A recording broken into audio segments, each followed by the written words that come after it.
Hey everybody, it is Nathan and Blake with a very special video today. One question that I get a lot is, how do I determine if a service dog is the right choice for me? And this is a very important question because service dogs are obviously not for everybody. I mean, look at this face. Not everybody can handle this. I'm kidding. It's not about whether or not you can handle it. It's about whether or not it would be beneficial to you. Now, this video will probably provide the most insight into whether or not a service dog might be right for you if you're autistic, but a lot of the same general principles that I'm going to talk about can probably be applied to other disabilities as well. And a lot of this is also based on my own experience. So the first step in realizing whether or not a service dog would be right for me was understanding the ways in which pet dogs helped me. When I was a kid, I used to get night terrors almost every single night, until the family dog came into my bed and slept with me. And then suddenly I was sleeping wonderfully. Okay, maybe not wonderfully. I still had this weird reoccurring dream that authority figures in my life would turn into werewolves. Is that normal? Anyway, the point is, it was logical to assume that if a pet dog that didn't have any specific training was able to help me that much,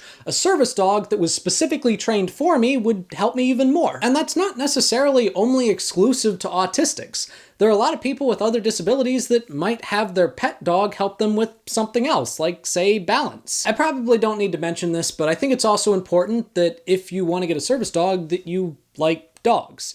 I mean, if you don't like dogs, then a service dog is probably not going to help you that much, especially if it's to help with some kind of mental or emotional condition. After you've determined whether or not regular dogs are helpful for you, it's prudent to go through some kind of application process in order to get a service dog. And part of that application process in a lot of service dog agencies is seeing how you react around demo dogs. A demo dog is basically a dog that has around the same training as a regular service dog, but instead they aren't specifically assigned to someone. Instead, they're used by the service dog agency in order to see how you interact with a fully trained service dog, or they can be used at other parts during the training process to help show you how you can help train your own dog. I don't know if all service dog organizations have demo dogs, but in my opinion, it is a very helpful step in determining whether or not a service dog would be right for you. Also, this isn't just about seeing how you interact with a fully trained dog, it's also the organization themselves seeing how you interact with a fully trained dog,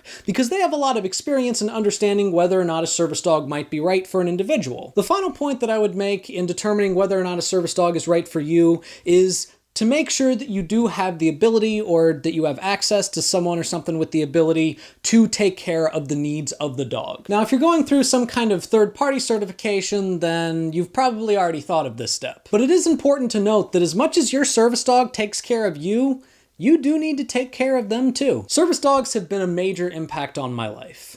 I would not be where I am personally and professionally without service dogs. And I know that they've had major impacts on many other people's lives. They're not for everybody, and that's okay.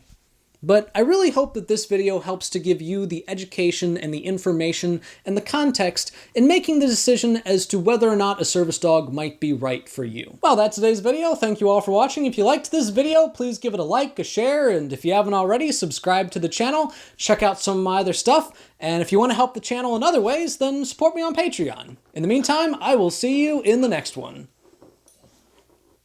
I guess Blake won't.